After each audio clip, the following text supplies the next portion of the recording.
there, my name is Dawn and welcome to my kitchen. Today we're making Caesar salad. This is the family loved Caesar salad recipe that I got sort of some inspiration from this book by Pam Anderson, CookSmart. It's a super great book and her Caesar salad recipe is really wonderful. I've made a few changes, but I just wanted to give her a big shout out and thank her for introducing me to the basics of the recipe. So let's get cooking.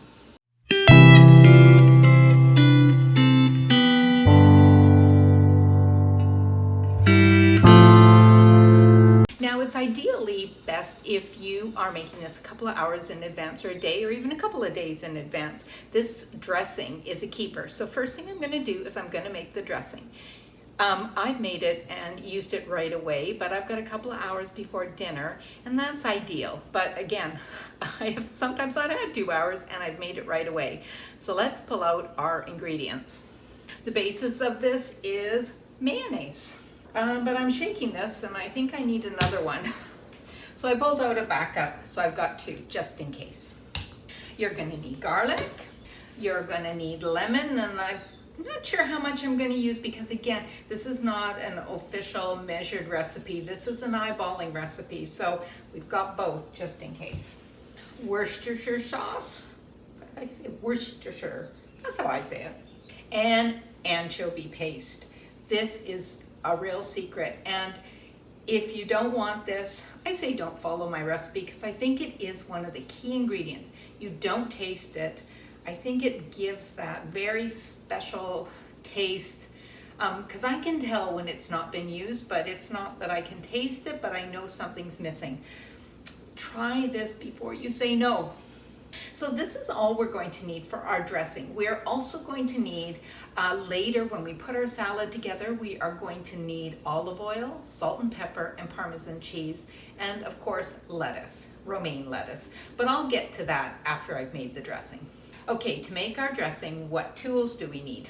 We're going to need a smallish bowl and we'll need a whisk. I've also got my citrus juicer thing and I've got my garlic press. And I'm going to pull my knife and my cutting board out. So what we do to start is we have to put in some mayonnaise. Now you can make it for just one meal, and I'm just going to squeeze all this out. So how much you're going to need is going to be how much you want to make. If you just want to make it for one meal, I think about that much. I don't know, 1/3 of a cup. But I like to make more. So I'm going to plop in a bunch more because this is such a keeper. I can have it around in my fridge for more Caesar salad, or it's great as a dip for veggies or other things. So we start with our mayonnaise. Now I'm going to put my anchovy paste in, and based on this amount, again, all you people who have to measure, you're going to hate this recipe. And again, it's to taste, so I'm just going to show you how much I put in. I put in about that much. I don't know how much that is, maybe a teaspoon. And I want to whisk it now. The reason I'm whisking it now is because once we get more liquid in here, that anchovy paste is going to be harder to spread out into the whole of the dressing.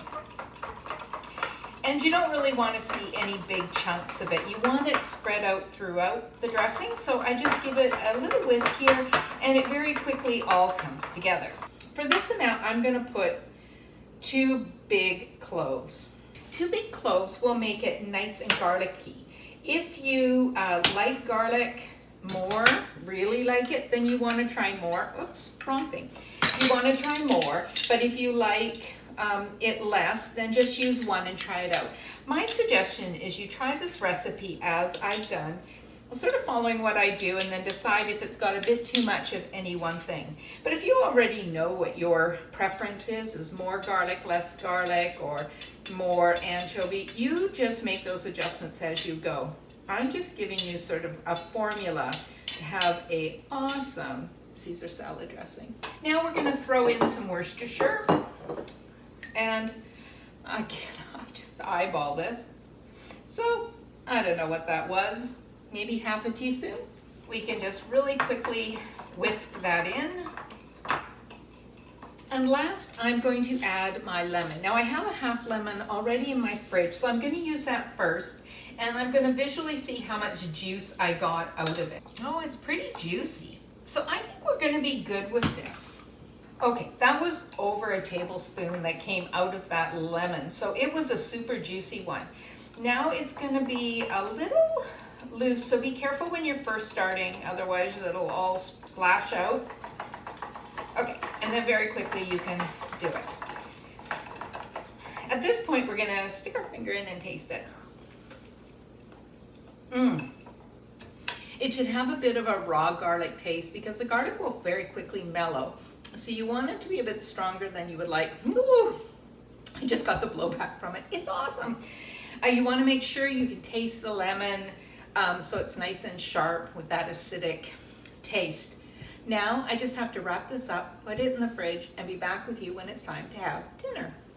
Okay, we've got our salad dressing and it has sat now for a couple of hours. As I said, you can do it right away, but it's better if you wait. So traditionally, Caesar salad's made with romaine lettuce, and I've actually washed and dried mine in advance. Now, it's really important that you dry it because you want to make sure that the dressing sticks to your salad, and if it's wet, it will not work that well. I break it up. I've left a few pieces unbroken up just to show you. I like it in nice small bite-sized pieces, and I typically do it by hand. You can cut it if you want, but I just use my hands to break it up.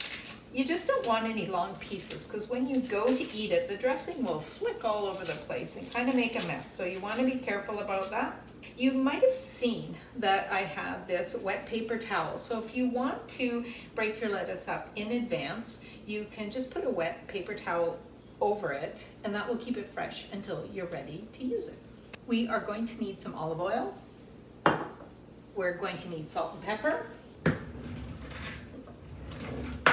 Kosher salt, if you have it, is best. And we'll need some grated Parmesan cheese, about a quarter cup for this amount of lettuce. Ideally, you want to have Parmigiano Reggiano, and I grate it using this grater thing. You can use a box grater.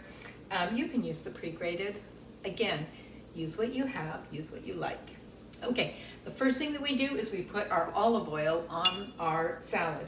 For this amount, which is enough for what I call 2 main dinner salads, we're gonna have some spicy shrimp on top of it. And I have a video for that, so check it out. I've got a link below.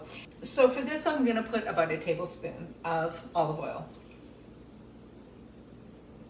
Now, as with all salads, we are going to make sure this gets super well mixed because we want that olive oil on all our leaves.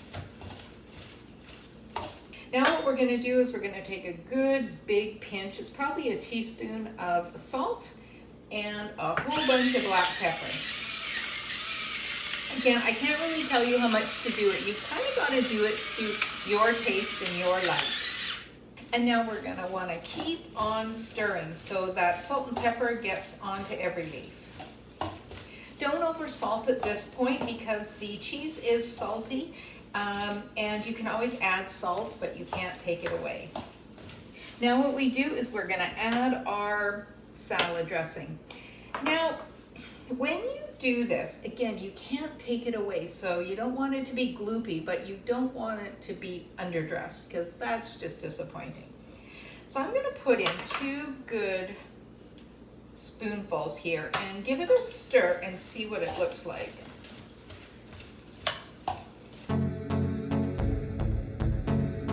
Always more stirring than you want. And finally, we just add our Parmesan cheese. I probably used about half of that. We don't have our super heavily dressed in the cheese, so that was probably 1/8 of a cup or 2 tablespoons of finely grated Parmesan cheese. So now I'm going to do a little taste test, see how we're doing.